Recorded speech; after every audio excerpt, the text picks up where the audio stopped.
Good evening, Simon here, Explosive Action. We're going to do a metal record update. We're going to look at some original pressings I got in. There's nothing here after 1992, so let's take a look. In the background, we are listening to something a bit more modern. This is Grease, Biocancer. This album came out in 2012. Ear-piercing thrash, and you can hear it. Ear-piercing thrash. Independent release these guys did on AthensThrashAttack.com. There you go. I think it might have been reissued and they got picked up by, I think it was Century Media for their second album. But this is great. It's you know, right in the middle of the retro thrash boom there, 2012. I don't hear anyone really talk about them. It's just good stuff. There's the guys there. Completely does what it set out to do, as that Ed Repka artwork there demonstrates. Good stuff. We're going to take a look at the first LP now. This one is Rage, Reign of Fear. This came out in 1986. German speed metal. It's kind of a mixed bag, this one. It roots itself in speed metal, but then, you know, for example, second song here, Deceiver, is as thrash as half of Sodom stuff. It really, really is. But then you get to a track like Chastity Flesh, or Chaste Flesh, whatever. That's bordering on hard rock. It's a real mixed bag, and I guess it's one of those things, you know, it's 1986. Bands are trying to answer to, you know, the big four German bands, the big four American bands, and some just don't know really where to place themselves. I guess maybe Rage were a bit like that. They went on for years, and this is the only one I've got, their debut album here, Reign of Fear. I got this really cheap because it's got a bit of cover damage, you might be able to see there. Nothing too drastic, but the record itself is really good. Take a quick look. There's the sleeve, or the other really cool Noise Records release at the time. I would love to get the Creator's debut. Original press would be lovely. There's the photo of the band. And yeah, nothing too exciting, just Noise Records black LP. Very, very happy to get this one. And yeah, like I said, super cheap, and really good quality German speed metal with a bit of heavy metal, bit of power metal, bit of thrash metal. It's all over the place, but it's Rage. Next one we're going to take a look at from 1984. This is Thrust with Fist Held High. Man, this is just a metal album. It's just, look at that, it's just metal. The lyrical themes of this band on Metal Archives, Satan, metal, thrashing, and killing poses. I mean, it's just pure metal. Sonically, the whole thing's kind of Judas Priest sort of later era, just sort of straight up heavy metal. The first track's got a lot of double kick, it's got a speed metal thing going on, but it sort of stays around that US power metal and just heavy metal sound. It's really strong. It's really fun stuff. There's the band there. The final track is called Posers Will Die, and it's just that. The lyrics are just screaming out, Posers Will Die. It's brilliant. It's completely stupid, but it's brilliant. The opening track, Fist Held High, is a real ripper. And then I think it was Metallic Attack was another one that was really strong. I mean, the whole thing is just good fun. I got this really, really cheap. Early Metal Blade press, this thing. Let's take a look inside. So the record, it's the Silver Metal Blade logo. Very cool. And inner sleeve, it's the band. With the Anvil shirt on, there's the lyrics. Let's read some lyrics to Posers Will Die. They follow every fad, never on their own. You'll see how fast they run if we catch them alone. The posers will die. Just brilliant. 1984. Yeah, and the vocalist, I had to look this up to check that I was not dreaming. He sounds like a dead set ringer of the guy from Cirith Ungol on One Foot Under Hell, but it's not him. It's a completely different guy. The guy that does vocals in this band, or did vocals, I think only did vocals in this band, but man, he's a dead ringer for the bloke from Cirith Ungol. So yeah, Thrust, Fist Held High, good fun, straight ahead US heavy metal from 1984. Next up, from 1986, we have Hallows Eve, Death and Insanity. Original press again. This one's on Metal Blade. Really cool. This is the second album from this band. The debut I would love to get. I know it's just had a reissue. But, you know, one day I might trip over original press. I do have a bit of luck some days. But anyway, so what you get here is dead set a mix of the big four thrash bands at the time. That's it. And it goes from song to song. Like, the opening track is like super fast, sort of Metallica of the era. But then, I think it's Lethal Tendencies, the third track. That is a head-bobbing chug fest that sounds just like Peace Sells. However, this album came out 1 month before Peace Sells came out, so that's pretty interesting, I thought. But it's got that same kind of just driving, chugging riff. It's really, really good. Nefarious, the damn thing nearly falls apart. It's just crazy thrashing album. Some of the songs do slow down a bit. Vocalist, he goes between, the second track, Goblet of Gore, which is pretty manic. He's got a big sort of growl going on. Lethal Tendencies, he's got a deep growl. Thrash era growl, not death metal growl. But most of the other songs he sort of has an attempt at singing as well. So yeah, strong stuff. It's a really good fun album. Hallows Eve, Death and Insanity. Take a look inside. Don't think I've got an inner. Not sure if it came with one, but I didn't get an inner. So anyway, just the Metal Blade silver logo. Yeah, that's it. That's all we get in this one. If there was an inner, I didn't get one. But yeah, I got it for a very good price, so I can't complain about that. Very cool, Hallows Eve. How many people are in this band? It's a 4-piece band. Not sure if they're still going, but that first album got reissued in just the last 6 months. So hopefully I'll pick something up from these guys in the future from the debut album. That'll be really good. Death and Insanity, 1986. Good stuff, US thrash. Next one, nobody really seems to talk about very much, this band or this album. This is Risk, the Daily Horror News. Really fun album, 1988. I had this on CD for 15 years. I got it so long ago. Turned out it's a Russian bootleg. Those damn things get me. I was really unhappy when I found that out. When I was entering into Discogs, and I thought, oh, this is the pressing I've got. Oh, no, it's not. I've got the knockoff. But anyway, now I've got the original press on Steam Hammer. Very happy. And let's just take a moment to appreciate this amazing cover. You got orangutan with the mohawk, punk mohawk. You've got the alligator or the crocodile here with the denim jacket, the hippo with a mosh cap, piranha with sunnies. Top tier cover. Daily Horror News from the lost side of the world. These guys play a very thrashy speed metal, if that makes sense. Not quite thrash, but it's just a really heavy edge speed metal. It rarely lets up. I mean, there's a track here called Speed Kills. It's got a great double kick gallop going on. The leads are really, really good. Roms Fritz, which I probably butchered, but that's the second last song. That's an instrumental. Fantastic guitar leads on that one. Have a look at the gatefold. Got the band there being blown away by the music, I suppose. Lyrics, very cool. German band, I think, and on Steam Hammer. Nobody talks about them. I don't know why. Their second album is pretty good. I wouldn't mind getting it. It's not as good as this one. But by 1993, they were just like half the thrash bands out there. Just released a groove metal album, and it sucked. Call it a day. So anyway, this album, the debut though, this is good stuff. The Daily Horror News. Take a look at the sleeve. Got the Steam Hammer promotional stuff on there. Really cool. Some stuff I'd love to get. Some that I do have. Got those Sodoms. Got those Destructions. Wouldn't mind that second Assassin. That'd be nice. Good fun looking at these promotional sleeves. Nothing on the other side. And just a Steam Hammer. Blue. Yellow label.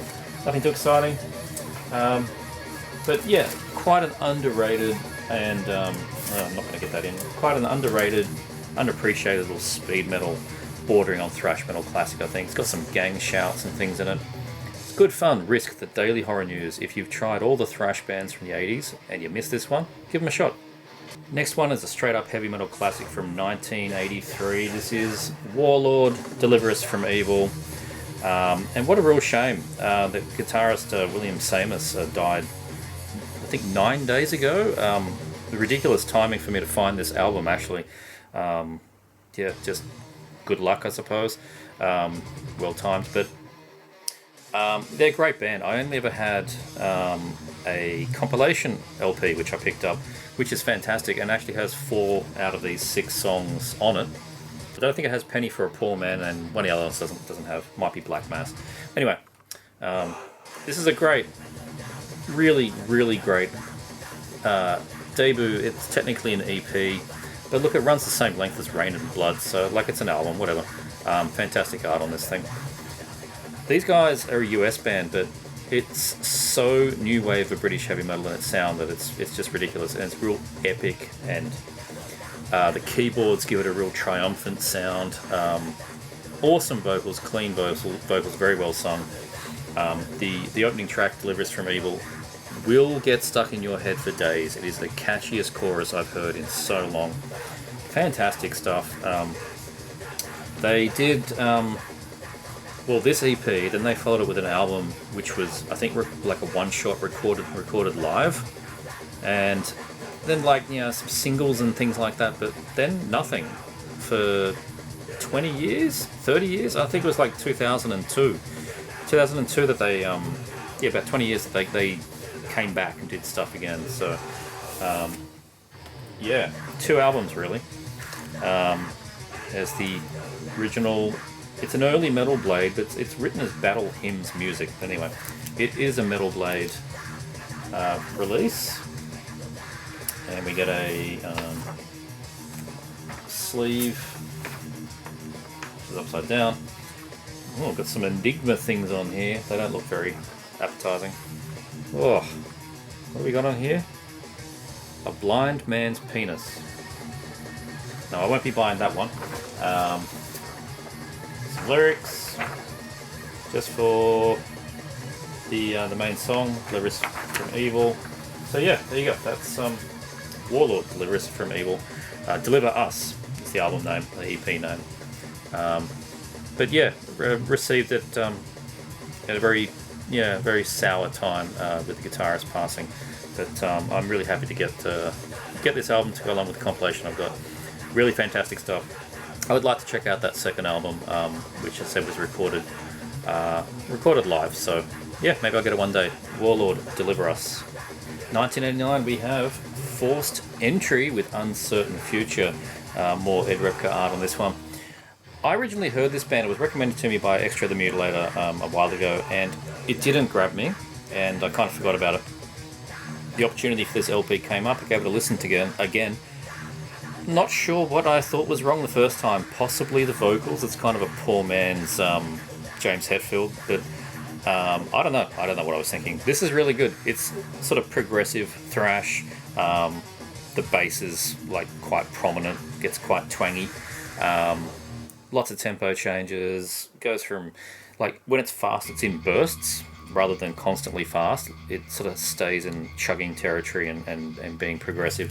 With the exception of the last track, Foreign Policy, which is, they just left the fastest to the end, you know. Their Damage Incorporated, they threw it at the end. Really good. So yeah, I don't know what I was thinking the first time. This is really good. They did a second album in 1991. Quick sampling of that. I don't have it. Sounds even more aggressive. I would like to get that one day. 1995, they went full Pantera. There's a riff in there that sounds just like Walk. And yeah, then they called it a day. It's just, that's what happened to thrash bands in the 90s. They just, Pantera, let's do what they're doing. Fail. Forced Entry, Uncertain Future, though. This is a really good album, 1989, as I said. Look at those cut-off jeans. I never understood that fashion, but anyway. Take a look inside. Lyrics. It's like a pretty wild mosh pit going on there. Thanks list and that kind of thing. And LP, just black on Combat. So, yeah. Good, solid progressive thrash. And, yeah, 3-piece band that Did one more album and then a really terrible EP, but yeah, this one's really good. Uncertain Future from Forced Entry, check it out. The next one's another one that I remember not liking very much when I first heard it, but my years have changed. This is 1985's Raging Violence by Hyrax. I always loved that cover art, so I kept giving it another chance and another chance, but it was the vocals, man. I could not get past the vocals for the longest time. They are clean singing, they're high pitch to even higher. That's just where the register is. But now I really love it.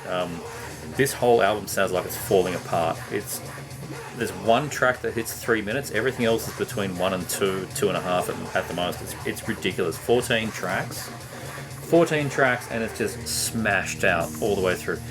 And this bloke here, Caton DePina on vocals, he's one of those guys that just seems to live and breathe metal. The band is still going. Another one of those bands that they did 2 albums, I think, in the 80s, and then did nothing till like 2000 and something. I haven't heard the newer work, but you check the guy out on Facebook. He's just posting links to bands and albums. He's just that metal guy. Has all the bullet belts and all that kind of stuff. Very cool.